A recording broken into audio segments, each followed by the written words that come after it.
ಶ್ರೀ ಸಿದ್ಧಾರೂಢ ಕಥಾಮೃತ 11ನೇ ಅಧ್ಯಾಯ. ಶ್ರೀ ಗಣೇಶಾಯ ನಮಃ. ಶ್ರೀ ಗುರು ಸಿದ್ಧರೂಢಾಯ ನಮಃ. ಛಂದ. ತನುವಿನೊಳಾಭಿಮಾನವನು ನಿಲ್ಲಿಸದೆ ಸಿದ್ಧಾರೂಢನು, ಮನದೊಳಾತ್ಮ ಧ್ಯಾನ ಮಾಡುತ್ತಾ ಕ್ಲೇಶಗಳ ಸಹಿಸುತಿಹನು.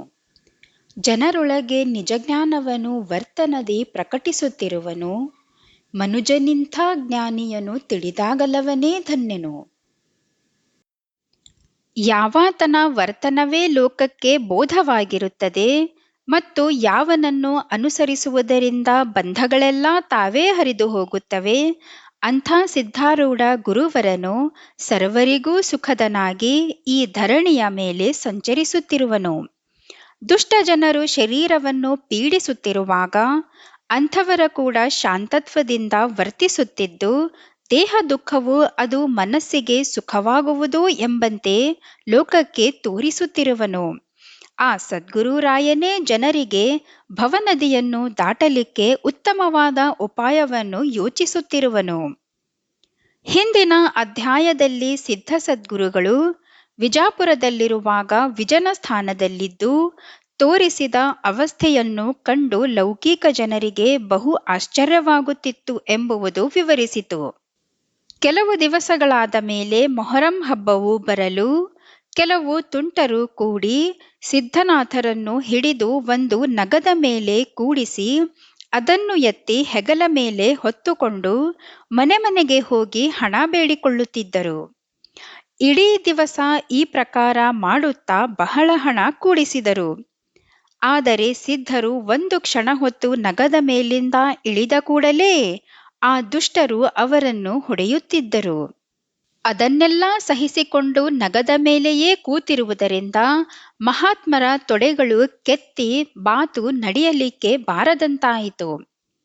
ಇಷ್ಟು ಮಾಡಿ ಆ ನಿರ್ದಯರಾದಂಥವರು ತಮ್ಮ ಕೆಲಸವಾದ ಬಳಿಕ ಸಿದ್ಧಾರೂಢರನ್ನು ಬಿಟ್ಟುಕೊಟ್ಟು ಹೋಗಿಬಿಟ್ಟರು. ಸಹನಶೀಲರಾದ ಮಹನೀಯರಿಗೆ ಕಾಲುಗಳಿಗೆ ಆದ ದುಃಖದಿಂದ ನಡೆಯಲಿಕ್ಕೆ ಬಾರದೆ ಮೆಲ್ಲ ಮೆಲ್ಲನೆ ಒಂದು ಮಸೀದಿಯಲ್ಲಿ ಬಂದು ಬಿದ್ದುಕೊಂಡು ಅನ್ನುತ್ತಾರೆ, ಈಶ್ವರನು ಇದೊಂದು ಉಪಕಾರವನ್ನೇ ಮಾಡಿದನು. ಯಾಕೆಂದರೆ ದೇಹ ಚಲಿಸುತ್ತಿರುವುದರಿಂದ ಮನಸ್ಸಿಗೆ ವಿಕ್ಷೇಪವಾಗುತ್ತಿತ್ತು. ಆದರೆ ಒಂದೇ ಜಾಗದಲ್ಲಿರುವುದರಿಂದ ನಿರ್ವಿಕಲ್ಪ ಸ್ಥಿತಿಗೆ ಅನುಕೂಲವಾಗುತ್ತದೆ. ಈ ಪ್ರಕಾರ ಕೆಲವು ದಿನಗಳು ಹೋದವು. ಮಹಾತ್ಮರಿಗೆ ಅನ್ನೋದಕವನ್ನು ದೇವರು ಅಲ್ಲೇ ಪೂರೈಸುತ್ತಿದ್ದನು. ಸಿದ್ಧರಿದ್ದಲ್ಲಿಗೆ ಹುಡುಗರು ಬರುತ್ತಿದ್ದು ಅವರ ಕೂಡೆ ಸದ್ಗುರುಗಳು ಆಡುತ್ತಾ ಹೊತ್ತು ಕಳೆಯುತ್ತಿದ್ದರು. ಚೆಂಡು, ಬುಗುರಿ, ಗಾಳಿಪಟ ಇತ್ಯಾದಿ ಆಟಗಳನ್ನು ಹುಡುಗರ ಕೂಡ ಸಿದ್ಧನಾಥರು ಆಡುತ್ತಿರುವಾಗ ಅವರೆಲ್ಲರೂ ಸಿದ್ಧರ ಮೇಲೆ ಬಹುಪ್ರೇಮ ಮಾಡುತ್ತಿದ್ದರು. ಮಹಾತ್ಮರ ಭಾಷಣದಿಂದ ಅವರಿಗೆ ಬಹಳೇ ಆನಂದವಾಗುತ್ತಿತ್ತು. ಅವಧೂತರ ಈ ವಾರ್ತೆಯನ್ನು ಕೇಳಿ ತುಳಜಪ್ಪನೆಂಬ ಭಕ್ತನು ಅವರಿದ್ದಲ್ಲಿಗೇ ಬಂದು ನಮಸ್ಕರಿಸಿ ನಿಂತುಕೊಂಡನು. ಕಣ್ಣ ತುಂಬ ಆ ಮಹಾಪುರುಷನ ಮುಖವನ್ನು ನೋಡಿ ತುಳಜಪ್ಪನಿಗೆ ಬಹು ಆನಂದವಾಗಿ ಅಂದುಕೊಳ್ಳುತ್ತಾನೆ, ಈ ಮಹಾತ್ಮನ ಸೇವಾ ನನಗೆ ಸಿಕ್ಕಿದರೆ ನಾನು ಧನ್ಯನಾಗುವೆನು. ಅನಂತರ ಆ ಸದ್ಭಕ್ತನು ಕೆಲವು ಹುಡುಗರನ್ನು ಕರೆಯಿಸಿ ಅವರನ್ನು ಕುರಿತು ಹೇಳಿದ್ದೇನೆಂದರೆ, ನೀವು ಆಟವಾಡುತ್ತಾ ಈ ಸಿದ್ಧರನ್ನು ನಮ್ಮ ಮನೆಗೆ ಕರೆದುಕೊಂಡು ಬಂದರೆ ನಿಮಗೆ ಕಡ್ಲಿ ಬೆಲ್ಲವನ್ನು ಕೊಡುವೆನು. ಇದನ್ನು ಕೇಳಿ 10-20 ಹುಡುಗರು ಕೂಡಿ ಸಿದ್ಧರ ಕೂಡ ಚೆಂಡಿನ ಆಟವಾಡುತ್ತಾ ತುಳಜಪ್ಪನ ಮನೆ ಕಡೆಗೆ ಹೋದರು. ತುಳಜಪ್ಪನ ಮನೆ ಮುಂದೆ ಮಹಾತ್ಮರು ಬಂದ ಕೂಡಲೇ ಆತನು ಬಂದು ಇವರ ಕೈ ಹಿಡಿದು ಮನೆಯೊಳಗೆ ಕರೆದುಕೊಂಡು ಹೋಗಿ ಮಂಚದ ಮೇಲೆ ಕುಳ್ಳಿರಿಸಿದರು. ಅನಂತರ ತುಳಜಪ್ಪನು ಹುಡುಗರಿಗೆಲ್ಲ ಕಡ್ಲಿ ಪುಟಾಣಿ ಕೊಟ್ಟು ಕಳುಹಿಸಿದನು. ಬಳಿಕ ಆ ಸದ್ಭಕ್ತನು ಓಣಿಯೊಳಗಣ ಗೃಹಸ್ಥರನ್ನೆಲ್ಲ ಕರೆದುಕೊಂಡು ಬಂದು ಸಿದ್ಧಾರೂಢರನ್ನು ಹೊರಗೆ ಕರೆದುಕೊಂಡು ಹೋಗಿ ಕ್ಷೌರ ಸ್ನಾನಾದಿಗಳನ್ನು ಮಾಡಿಸಿದನು. ಆಮೇಲೆ ದಿವ್ಯ ಪೀಠದ ಮೇಲೆ ಕೂಡಿಸಿ ಯಥಾಯೋಗ್ಯ ಪೂಜಾದಿಗಳನ್ನು ಮಾಡಿ ಪಂಚಪಕ್ವಾನ್ನವನ್ನು ಭೋಜನ ಮಾಡಿಸಿದನು. ಭೋಜನಾನಂತರ ಮೃದುಶಯ್ಯೆಯ ಮೇಲೆ ಸದ್ಗುರುಗಳನ್ನು ಮಲಗಿಸಿದರು.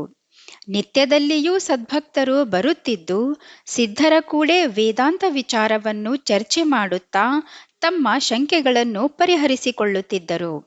ಸಿದ್ಧರು ಬ್ರಹ್ಮಜ್ಞಾನಿಗಳೆಂಬ ವಾರ್ತೆಯು ಶಹರದೊಳಗೆಲ್ಲ ಪಸರಿಸಿಕೊಂಡಿತ್ತು ಮತ್ತು 4 ಕಡೆಗಳಿಂದ ಜಿಜ್ಞಾಸಿಗಳು ಮಹಾತ್ಮರ ಭಾಷಣವನ್ನು ಶ್ರವಣ ಮಾಡಲಿಕ್ಕೆ ಬರಹತ್ತಿದರು.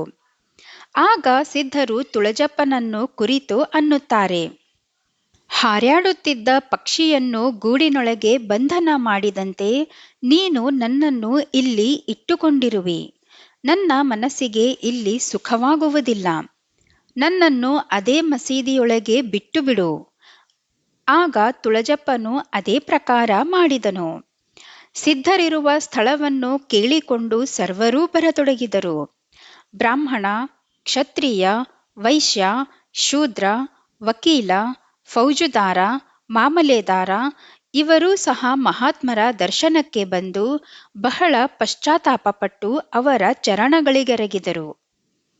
ಸುಖ ದುಃಖ ಮಾನಾಪಮಾನಗಳಲ್ಲಿ ಸಮಾನ ಬುದ್ಧಿಯುಳ್ಳ ಮತ್ತು ದ್ವೇಷರಹಿತವಾದ ಸಿದ್ಧ ಮಹಾತ್ಮರು ಸರ್ವರ ಕೂಡೆ ಮೃದು ಭಾಷಣ ಮಾಡುತ್ತಿದ್ದು ಅವರೆಲ್ಲರ ಮನಸ್ಸಿಗೆ ಆನಂದವಾಗಿ ದರ್ಶನ ಮಾತ್ರದಿಂದ ಕೃತಕೃತರೆನಿಸಿಕೊಂಡು ಹೋಗುತ್ತಿದ್ದರು.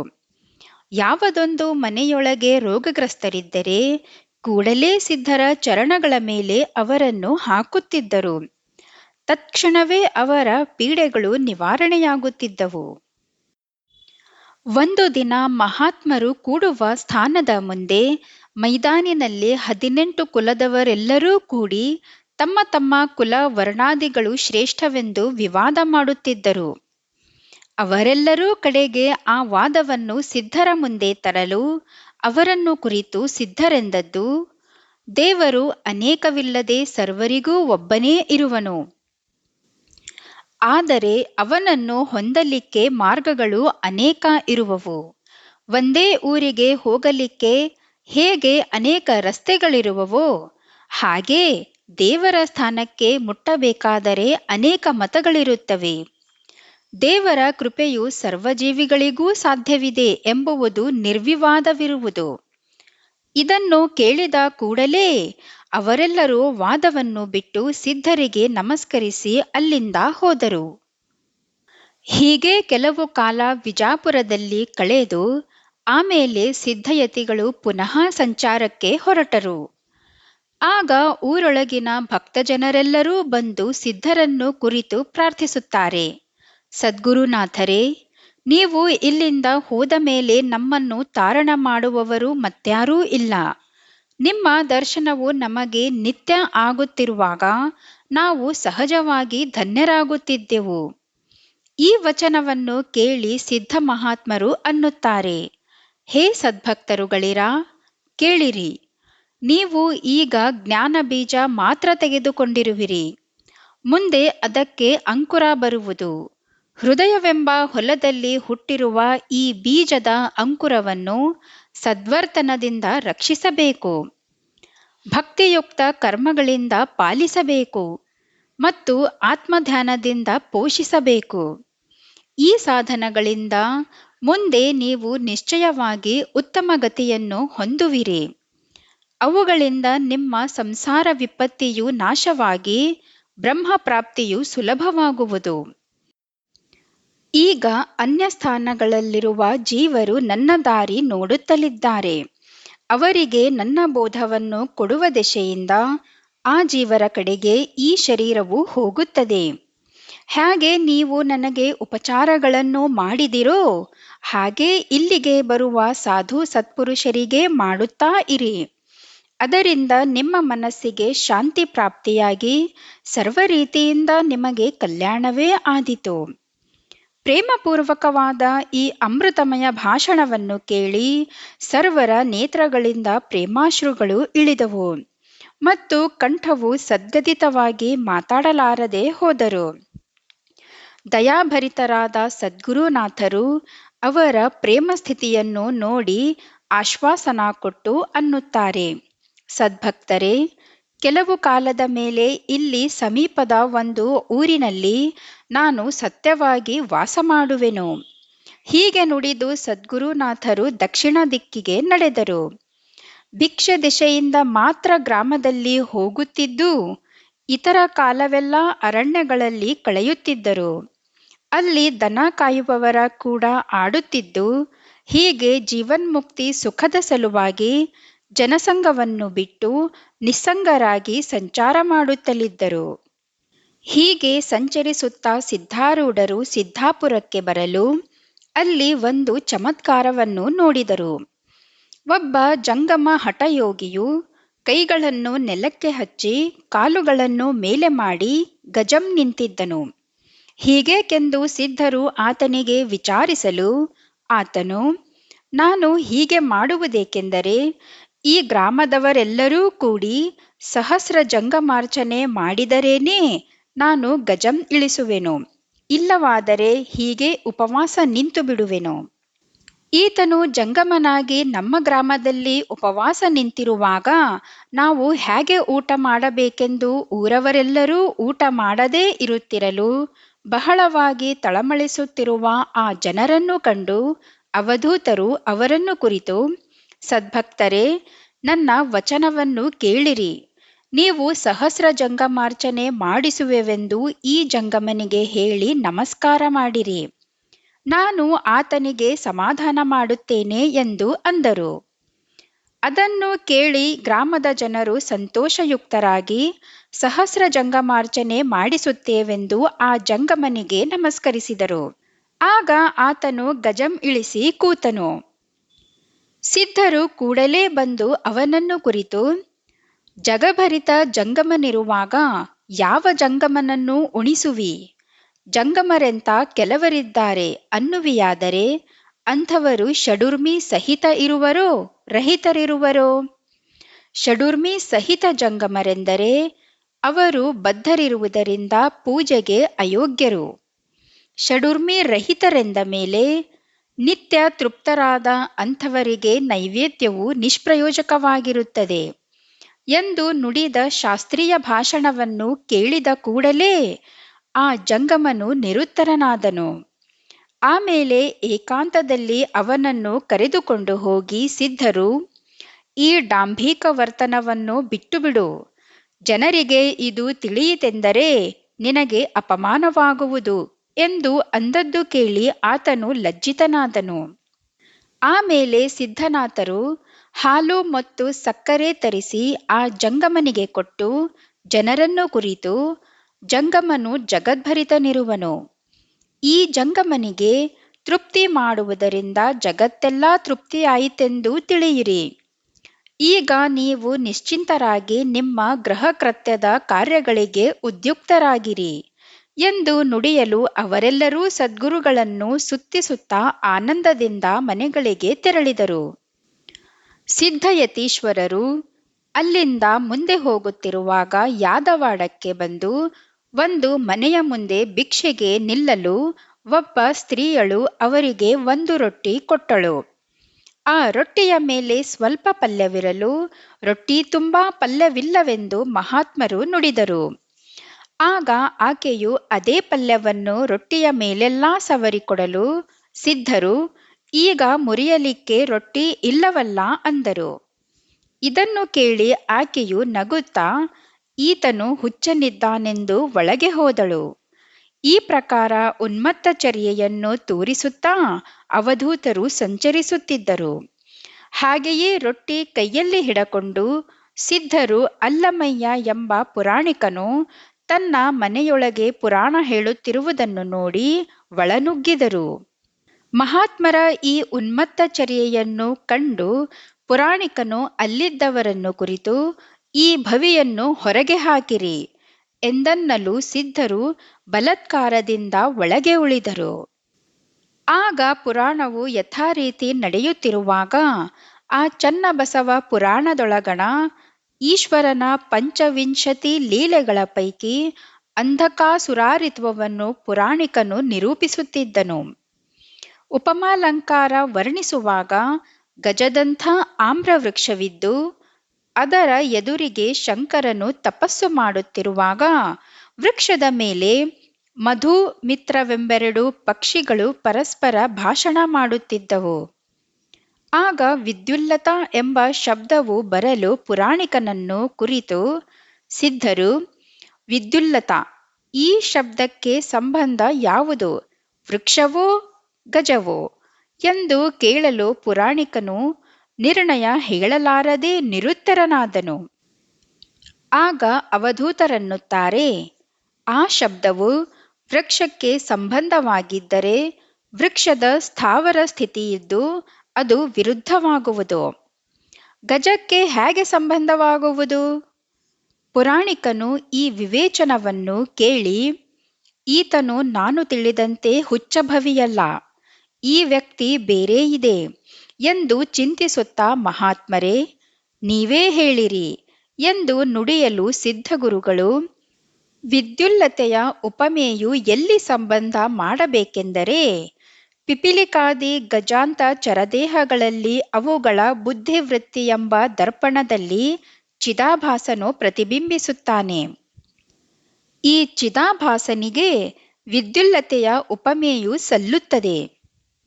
ಹೇಗೆ ಕಗ್ಗತ್ತಲೆಯ ರಾತ್ರಿಯಲ್ಲಿ ಮೇಘಾಗ್ನಿಯೊಳಗಿಂದ ವಿದ್ಯುಲ್ಲತೆ ಹೊರಟು ಕ್ಷಣದಲ್ಲಿ ಸರ್ವ ವಸ್ತುಗಳನ್ನು ಭಾಸಿಸಿ ಕೂಡಲೇ ತನ್ನ ಆಶ್ರಯವಾದ ಮೇಘದೊಳಗೆ ಐಕ್ಯವಾಗುವುದೋ, ಹಾಗೆಯೇ ಕೂಟಸ್ಥನ ಸನ್ನಿಧಿಯಲ್ಲಿ ಕಲ್ಪಿತ ಬುದ್ಧಿಯಲ್ಲಿ ಪ್ರತಿಬಿಂಬಿತವಾದ ಚಿದಾಭಾಸನು ಸರ್ವ ತ್ರಿಪುಟಿಗಳನ್ನು ಭಾಸಿಸಿ ಕ್ಷಣದಲ್ಲಿ ಸ್ವರೂಪದೊಳಗೆ ಐಕ್ಯನಾಗುವನು.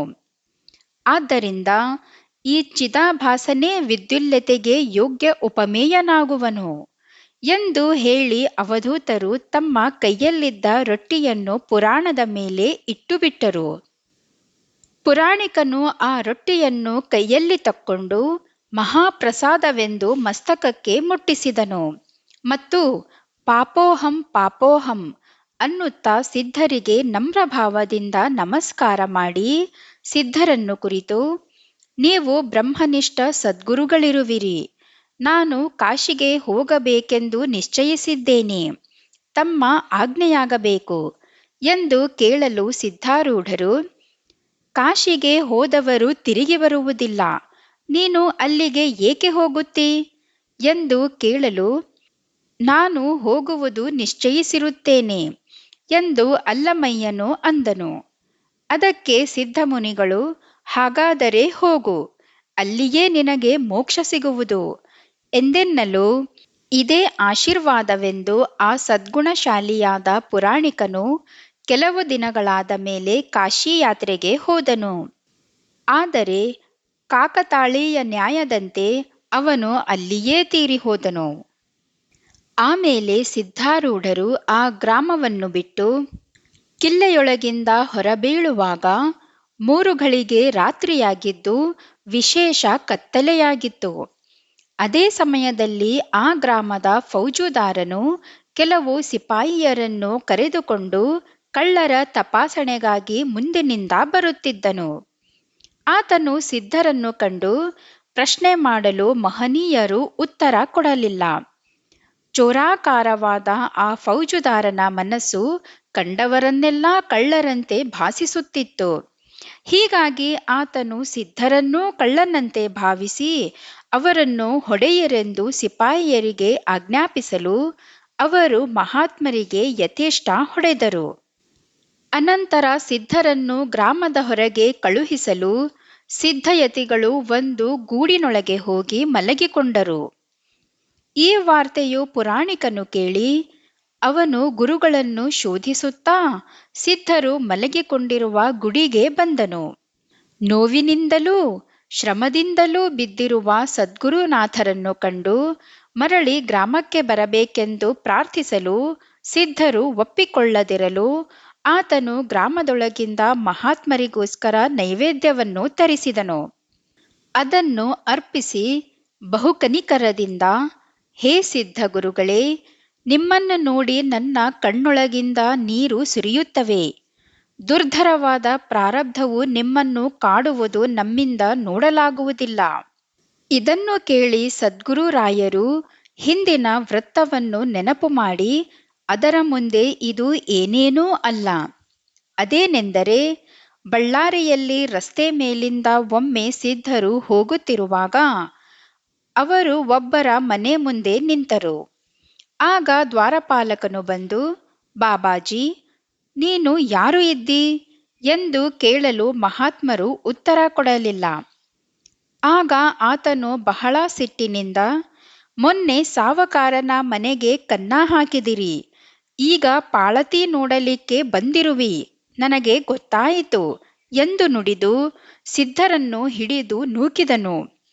ಆಗ ಸಿದ್ಧರು ಪಾವಟಣಿಗೆಯ ಕಲ್ಲ ಮೇಲೆ ರಪ್ಪನೆ ಬಿದ್ದು ಮೊಣಕಾಲಿಗೆ ಗಾಯವಾಗಿ ರಕ್ತ ಬಂತು. ಈಗ ಸದ್ಗುರುಗಳು ಆ ಸಂಗತಿಯನ್ನು ನೆನಪು ಮಾಡಿ ಗಾಯದ ಮೇಲೆ ಕೈ ಸವರುತ್ತಾ, ನನಗೆ ಕಿಂಚಿತ್ತಾದರೂ ದುಃಖವಿಲ್ಲ. ನಿಸ್ಸಂಗವಾಗಿರುವಾಗ ಪ್ರಾಪ್ತವಾಗುವ ಸುಖವು ಜನಸಂಗದಲ್ಲಿ ಸಿಗಲಾರದು ಎಂದು ಪುರಾಣಿಕನಿಗೆ ಸಮಾಧಾನ ಮಾಡಿದರು. ಪುರಾಣಿಕನು ರಾತ್ರಿ ಆ ಗುಡಿಯಲ್ಲಿಯೇ ಸಿದ್ಧರ ಸಂಗತಿಯಲ್ಲಿ ಕಳೆದನು. ಮರುದಿನ ಮುಂಜಾನೆ ಸಿದ್ಧಾರೂಢರು ಅಲ್ಲಿಂದ ಹೊರಡುವಾಗ ಪುರಾಣಿಕನು ಸಿದ್ಧರನ್ನು ಬಹುಪ್ರೇಮದಿಂದ ನಮಸ್ಕರಿಸಿ ತನ್ನ ಗೃಹಕ್ಕೆ ತೆರಳಿದನು. ಮುಂದಿನ ಅಧ್ಯಾಯದಲ್ಲಿ ಬಹಳ ಸರಸವಾದ ಕಥೆ ಇರುವುದು. ಅದನ್ನು ಶ್ರೋತಾಜನರು ಆದರದಿಂದ ಶ್ರವಣ ಮಾಡತಕ್ಕದ್ದು. ಭಾವಿಕ ಜನರು ಪ್ರೇಮದಿಂದ ಈ ಚರಿತ್ರೆಯನ್ನು ಕೇಳುವುದರಿಂದ ಮೋಕ್ಷಕ್ಕೆ ಇದು ಸಾಧನವಾಗುತ್ತದೆ ಎಂಬಲ್ಲಿಗೆ ಶ್ರೀ ಸಿದ್ಧಾರೂಢ ಕಥಾಮೃತದೊಳು ಶ್ರವಣ ಮಾತ್ರದಿಂದ ಸರ್ವ ಪಾಪಗಳನ್ನೂ ಭಸ್ಮ ಮಾಡುವ ಈ 11ನೇ ಅಧ್ಯಾಯವನ್ನು ಶಿವದಾಸನು ಶ್ರೀ ಸಿದ್ಧಾರೂಢ ಸದ್ಗುರುಗಳ ಚರಣವಿಂದಗಳಲ್ಲಿ ಸಮರ್ಪಿಸಿರುವನು. ಇಲ್ಲಿಗೆ 11ನೇ ಅಧ್ಯಾಯ ಮುಕ್ತಾಯವಾಯಿತು. ಶ್ರೀ ಜಗದ್ಗುರು ಸಿದ್ಧಾರೂಢ ಸ್ವಾಮಿ ಮಹಾರಾಜ್ ಕಿ ಜೈ. ಶ್ರೀ ಸಿದ್ಧಾರೂಢರ ಕಥಾಮೃತವು ನಿಮಗೆ ಇಷ್ಟವಾದಲ್ಲಿ ಲೈಕ್, ಶೇರ್ ಮತ್ತು ಸಬ್ಸ್ಕ್ರೈಬ್ ಮಾಡಿ. ನಿಮ್ಮ ಅನಿಸಿಕೆಗಳನ್ನು ನಮಗೆ ಕಮೆಂಟ್ ಮೂಲಕ ತಿಳಿಸಿ. ಧನ್ಯವಾದಗಳು.